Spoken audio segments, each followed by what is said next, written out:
Hello everyone, I hope you're all in great spirits and fine form and still full of all that New Year positive energy.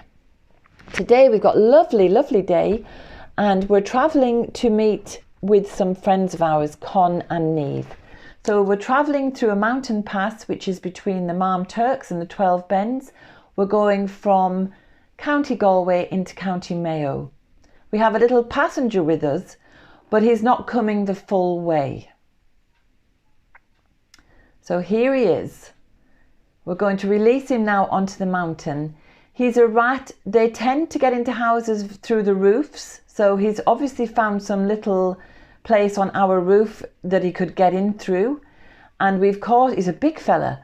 We've caught him in this humane trap, and much better than using poison because we can let him go miles from home. Go free, Ratty. Go with love. Don't come back. Yeah, the humane traps are great because there's no knock-on effect of harming other creatures. And, we can use the trap again. So we're heading off to visit Con and Niamh at the Celtic Druid Temple.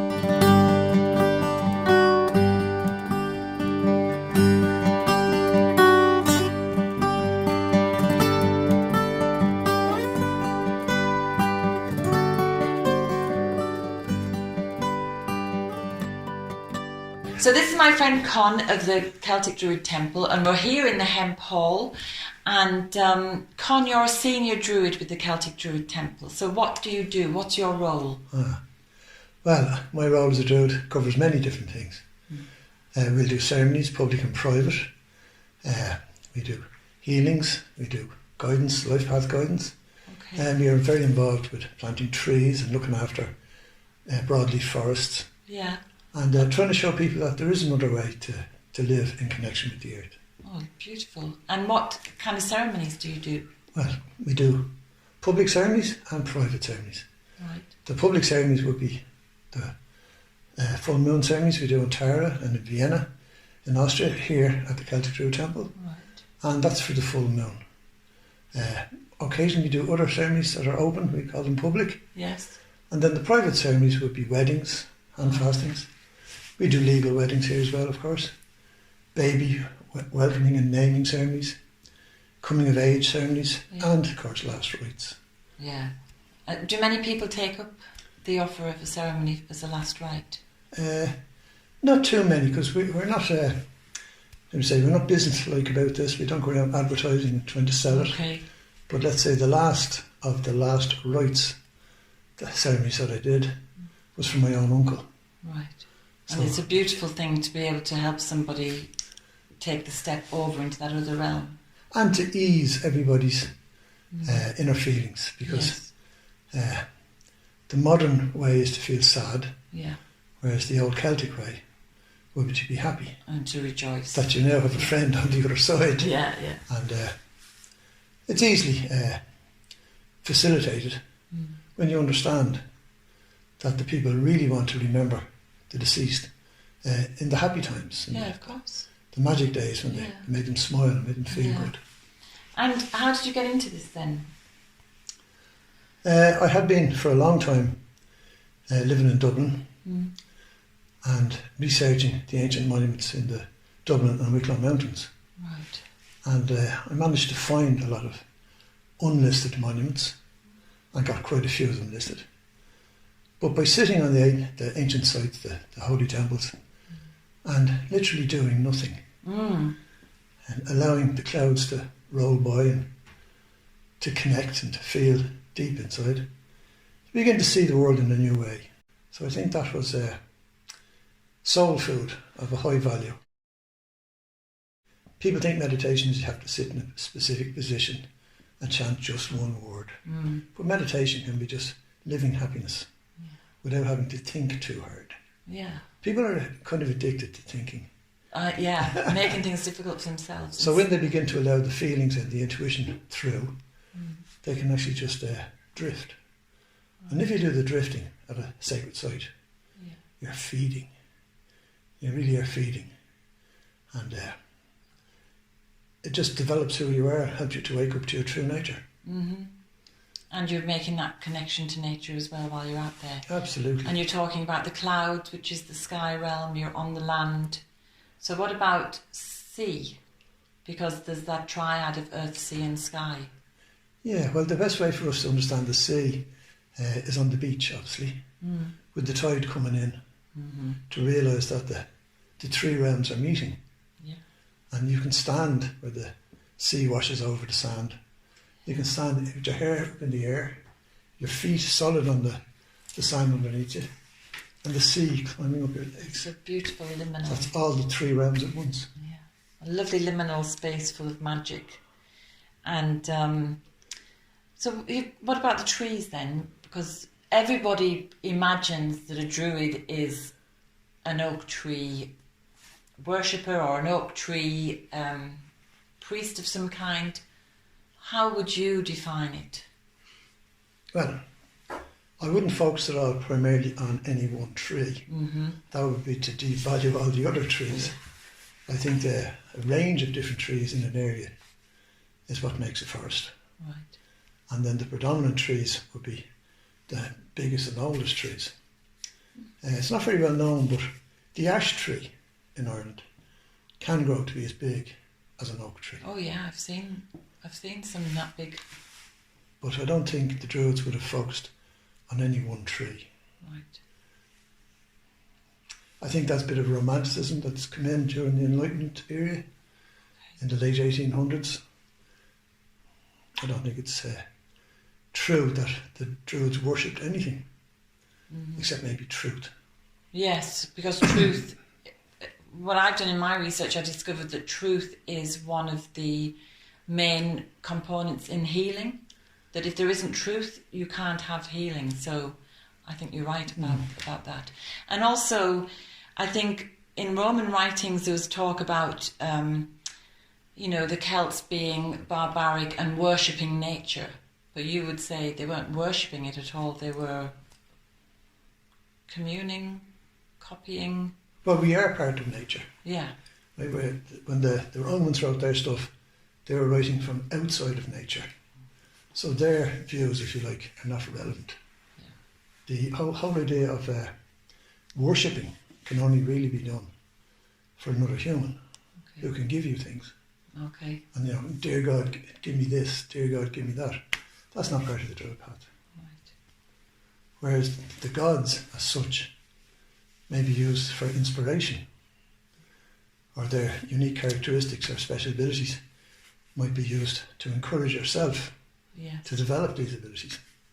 You don't ask them to give them to you. Yes. So you invoke them and evoke them then in yourself. When we read old myths and legends, when we hear about shape-shifting, I suppose if you're on the path, on a druid path or on a nature spiritual path, you are going to be making that deep connection with things, which is a form of shape-shifting, because you then feel what it's like to be another being. Can you say anything about that? Yeah, I think there's a lot in that, but I think we have to undo a little bit of Hollywood. Okay. Right? In Hollywood, everything is den, and instant glory and instant superpowers and all the rest of it.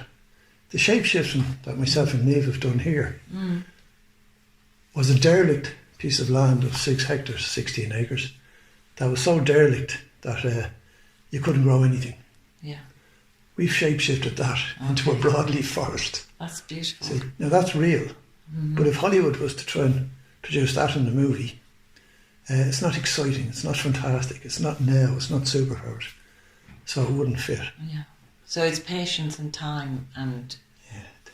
The potential for a forest is in the seeds of the trees. And they do the shape-shifting on their own. We can help it, cooperate and support it. Yeah. But do it right now? No. No. Okay. And when you're not teaching people and conducting ceremonies, you've become a bit of an expert leather worker. I took leatherworking up as a hobby because when my son was about 12 years of age, we joined a reenactment group. And most of the people in the group wanted to dress as Normans or as Vikings. Okay. And we wanted to dress as Gael. And then everybody told me that the Gaels always went barefoot. Right. And I thought that was a stupid thing for anybody to say. So I did some research and I found out that not only did the Irish wear shoes, they were very unique, highly technical and difficult to make shoes. Right. And that the high status shoes of our ancient ancestors, the Celtic and pre-Celtic ancestors, were very complicated. And then from that I started making them. This is the most exquisitely beautiful shoe. And is this the same type of shoe that our ancestors would have worn? It's very similar. This shoe is based upon the Lochgara Celtic slipper. Lochgara is about 40 miles from here. It was a little lake filled with crannogs. And when the crannog was drained a bit, they found leather scraps. Right. Outside of these, crannogs are man-made little hills within the lake. And outside the crannog, they found these scraps of leather. When we look at the scraps of leather, we realise that they're shoes. And this particular shoe, or slipper, has a very unique logo of a sort here. It's like a knot. And I've stylised it a bit for this particular shoe, but very unique opposing P's with a centre line and a flicked up heel at the back and a central end to the vamp with little triangles on it. So these are highly sophisticated, unnecessarily decorated and complex shoes. The original version had hidden stitching inside, but here I've done the stitching as a whip, a double whip stitching on the outside, trying to make a stronger shoe. As you can see, I've put an outsole on it, modern hard-wearing studded sole and heel, because our ancestors walked without a heel to their shoe, and they walked in a different way to us. They leaned forward as they walked, whereas we tend to walk on our heels. But to make this a living shoe for this era, I've modernised it. So the upper part is still a single piece of leather. I've added a midsole and an outsole. So that shoe can be traced back to maybe 3,000 years ago. Yeah. To hold something from... It's a replica, but it's new. It's just gorgeous. Yeah, for me it's a way of bringing it alive again. As close as possible. And you make these boots too? Yeah, myself and Eve spent a whole day in the museum crypt underneath Dáil Éireann and special invitation. We had access to all the leather footwear that was in the museum, and the lady in charge of the crypt brought out a scrap of leather that was wrongly named, wrongly recorded in the museum lists, but she said you might have interest in this because it's also a single piece. Yeah. Now this one dates from the Brian Boru era, so this would have been Dublin's Brian Boru era boot. Wow. So in case people don't know who Brian Boru was, he was an Irish chieftain who was fighting the Vikings in the Dublin area. In 1014 there was a great battle of Clontarf, and Brian Boru gathered his forces and some mercenary Vikings to fight on his behalf, took on the Vikings in Dublin. And it was during this era that the remains of the boot that was found was left behind in Dublin City. Discovered during excavations in the 70s, badly recorded, listed in the wrong place, and we got our hands on it. But you've revived it now and here it is. So I think of this as the 1,000-year boot, Dublin's boot, but it's an Irish boot from the Viking era. I've added in some special touches here. One is the lacing, and if you look carefully you can see I've triple spoils put onto the top lace hook, just because I could. Yeah, it's gorgeous. And is this a little bit of Owen? That's my maker's mark. It says Con made me. In Owen. We'll talk about Owen in another film, because that's something that's really interesting as well. And you've got these lovely belts. And what what's happening with the Ogham on the belts? Well, I decided to revise the Ogham language for this modern era and to make it translatable to English. And in this particular belt, there's an affirmation. This belt is made and sold. And this affirmation is for one man wanted to write a specific thing on it, and I've done that for him. That's beautiful.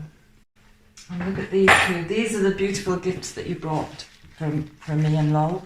Little pouch and a little foraging bag that fits onto your belt. See, isn't that beautiful? And then this is incredible. This is what Lol has received as a gift. And this is a little fire starter kit in your beautiful handmade leather little box bag, and all kinds of bits and pieces in here to start a fire if you're out in the wilds and you need to have warmth and food. So it's absolutely gorgeous.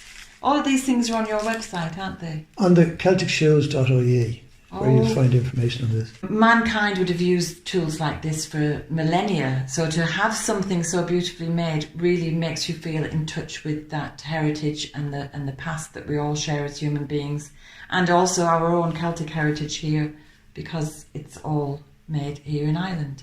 Handmade. I think it's very important for people today to have some sort of craft or some skill outside of mainstream employment that allows them to develop and share, and ultimately, you can gift stuff.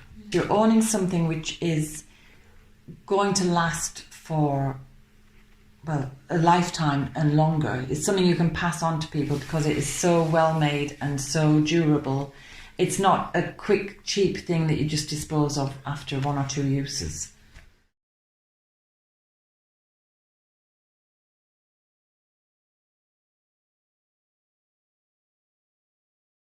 So it's been lovely talking to you today, Con. And because of the Ogham on the belt here, I'm very intrigued. So I'd like to come back and talk to you more about that. And maybe then you can tell us something about your book. I'd love to. And in the meantime, if you're interested in any of Con's work, it's celticboots.ie. Celtic Shoes. celticshoes.ie. All the information will be in the box below with a link to Con's website and the Celtic Druid Temple. So, thanks, Terri. I hope you enjoyed today's film. If you did, subscribe and hit the bell for notifications.